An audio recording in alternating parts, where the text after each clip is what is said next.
What's going on, guys? My name is Matt, and I've recently started to explore the world of building gaming PCs meant for streaming. A very common comment I get on a lot of my budget builds is, can this build stream, or what would I need to change so that I could stream with this PC? Because of this, I decided to try and see how cheap I could make a PC that can stream gameplay to sites like Twitch or YouTube, with the big caveat being I needed to get parts for their normal going rate that anyone could hop onto eBay or Amazon and get. Now, I need to go over a few disclaimers before I get further into the video. The first is that this PC is using used parts. If you want a system that can play games and stream at this price point, going used is an absolute must. Second disclaimer is that this is more meant to stream stuff like Fortnite, CSGO, Overwatch, and even PUBG, but more demanding games may not be able to be streamed with this system. Finally, even though the intention for this system is streaming, the fact of the matter is this would also work perfectly well as just a gaming PC, being able to play almost any game you throw at it with settings adjusted accordingly. So how did I go about picking the parts for this build? Well, a lot of these parts are going to look familiar, and a fair bit of them were used in the $150 build I did a few months back, but with this build the specs have been bumped up a fair bit, and unlike that build, anyone should be able to go out today and pick up these parts for the prices listed in this video. So what were the parameters I needed to hit? Well, the first was to make sure I was getting a relatively powerful CPU with at least 4 cores and 8 threads. The next big thing I made sure of was that I had plenty of RAM, as the normal 8GB I would usually put in a build like this just wouldn't cut it when trying to stream. Other than that, I just need to pick good price to performance parts in each category and make sure I stayed within budget. Before we get any further in the video, I want to give a big shout out and thanks to War Gaming for sponsoring this video and giving me the chance to tell you about World of Tanks. World of Tanks is an epic online PvP tank battle game, and for all you history buffs out there, this game actually uses authentic tanks from the mid 20th century, and the maps are all set in historic locations. This is a unique shooter that's great for budget builds because it's free to play and you don't need a super powerful gaming PC to get a good experience. I played around in World of Tanks for a while to make sure the game was good before I accepted the sponsorship, and I actually enjoyed it a lot. The cool thing is not only is this game free to play, but if you're a new user, you're able to get a T127 tank, 500 gold, and 7 days of premium access just by using the code TANKTASTIC. Again, you get all that stuff for free just by clicking the link in the description and using the code TANKTASTIC. This game is super easy to jump into as a beginner, and I felt comfortable with the controls and game style in less than 15 minutes. If you're interested in World of Tanks and want to support the channel, go ahead and click the link in the description and try out World of Tanks for yourself. Again, you can get a free T127 tank, 500 gold, and 7 days of premium access just by using the code TANKTASTIC. Thanks again to War Gaming for sponsoring this video, and now let's get back to your normally scheduled content. Let's go ahead and talk about the parts that make up this PC, starting with the CPU. The CPU I went with is one of the best price to performance used CPUs under $50. This is the E3 1230, a CPU with 4 cores and 8 threads, running on the legendary Sandy Bridge architecture. It's currently going for only $35 on eBay. This is essentially an i7 2600 without the integrated graphics. This has a base clock of 3.2 GHz and can turbo up to 3.6 GHz. Not the fastest CPU ever, but it gets the job done. Another big plus of this CPU is the fact it slots into regular consumer grade LGA 1155 motherboards. While it isn't a very elegant solution, you can actually purchase old Dell Optiplex motherboards for dirt cheap that pair well with this CPU. The motherboard I'm using is from a Dell Optiplex. This was only $15 and included an IO shield, which isn't always the case when buying these types of boards on eBay. This board has 2 PCIe slots and a PCI slot. There are 4 DIMM slots for our RAM, which is great to see. The back panel IO is decent with plenty of USB ports, but the biggest downside of this board is the fact it has no USB 3. This is definitely a bummer, but a USB 3 expansion card can easily be added in later down the line, which is something I would recommend. Also, another caveat with this board is because it will be missing a few of the normal sensors that would normally be in an Optiplex, you need to press F1 while it's starting up each time. This is slightly annoying, but to me it isn't a deal breaker at all. To cool the CPU, I decided to just pick up one of the stock Dell coolers that would have originally been used with this motherboard, which ended up costing me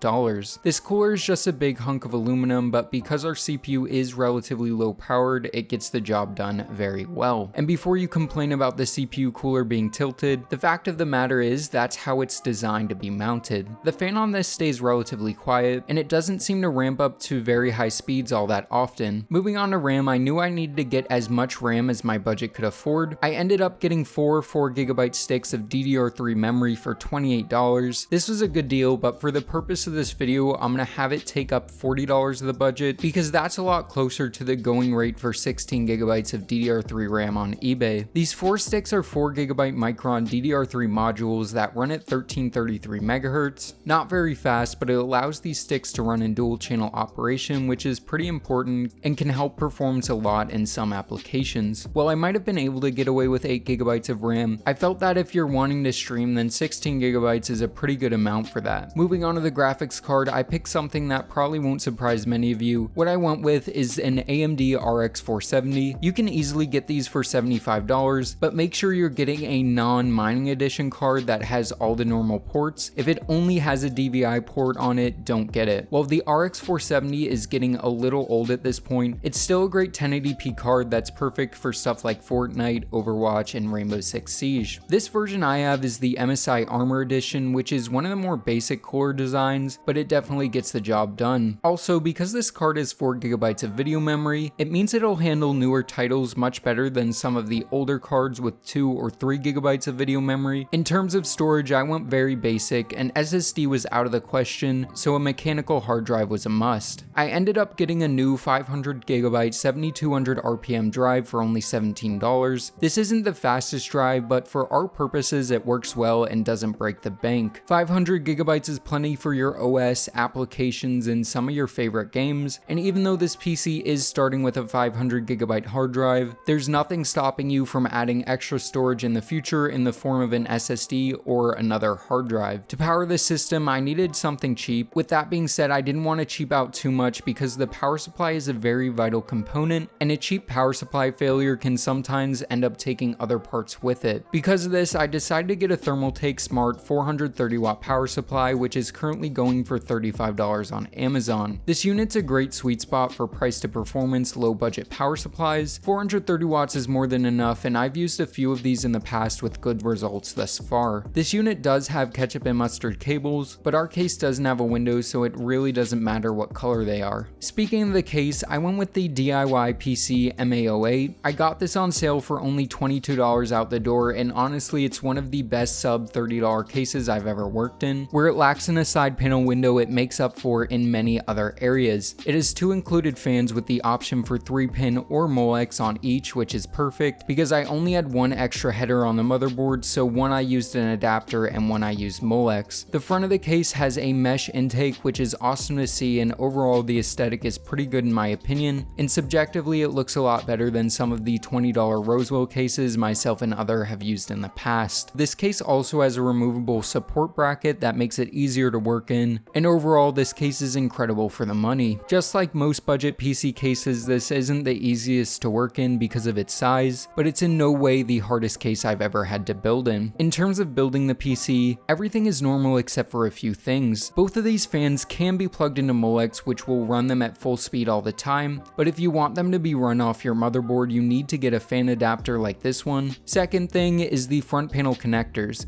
Because this is a proprietary Dell motherboard, you're going to be giving up some of the front panel functionality. You won't have front panel audio or a reset button. To connect the power button and LED, you need to use a diagram like this one for my motherboard to locate and connect the correct front panel pins. This was relatively simple and painless. My final recommendation would be to replace the thermal paste on your GPU, as it can improve temps significantly. Other than the front panel connectors, this build was super simple and straightforward. You are making compromises with this build, but the return on your investment is a very capable gaming and light streaming PC. In terms of testing, I decided to test 4 popular games, both just playing the game and also streaming the game. I'll first go over the regular gaming benchmarks, then I'll talk about streaming. To start things off, I decided to test Fortnite. I tested Fortnite at 1080p competitive settings, which is epic view distance and pretty much everything else on low. When just playing the game, the system averaged 132 FPS with 1% lows of 75. This was a really good experience and felt very fluid. In Rainbow Six Siege at 1080p high settings, the system averaged 127 FPS with 1% lows of 94. This was a good experience. I'm not sure what Rainbow Six competitive settings are, but if you guys know what most people play at, let me know in the comment section down below. Next up is PUBG at 1080p medium settings. At these settings, the system received an average of 82 FPS with 1% lows of 52. Again, this is more than adequate for PUBG. Finally, I tested CSGO at 1080p competitive settings. At these settings, the system produced a 192 FPS average with 1% lows of 117. This was again a good experience. So like I said before, I also tested all these games while streaming. I know very little about streaming, but I downloaded OBS Studio for these tests. I let OBS pick my recommended settings, which ended up being a 720p stream at 60 FPS with a bitrate of 6000. I was streaming over wireless and my internet is pretty poor, so in some of the tests there were a lot of drop frames, but when my internet was acting normally, games seemed to stream perfectly fine. In Fortnite, with these same competitive settings and with an FPS lock of 120,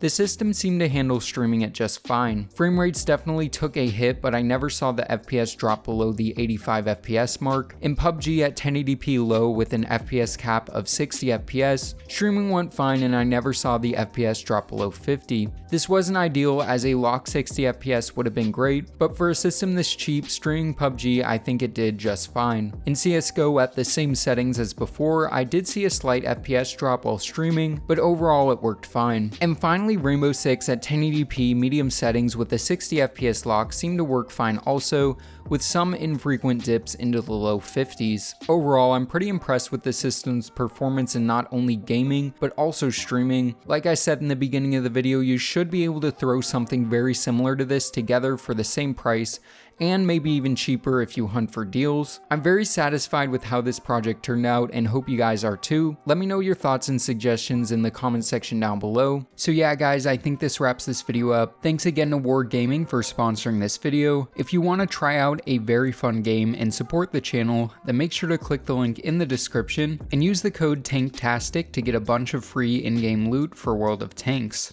I hope you guys enjoyed the video. If you did, make sure to give it a big thumbs up, as well as consider subscribing, and this is Matt from Tech by Matt, signing out.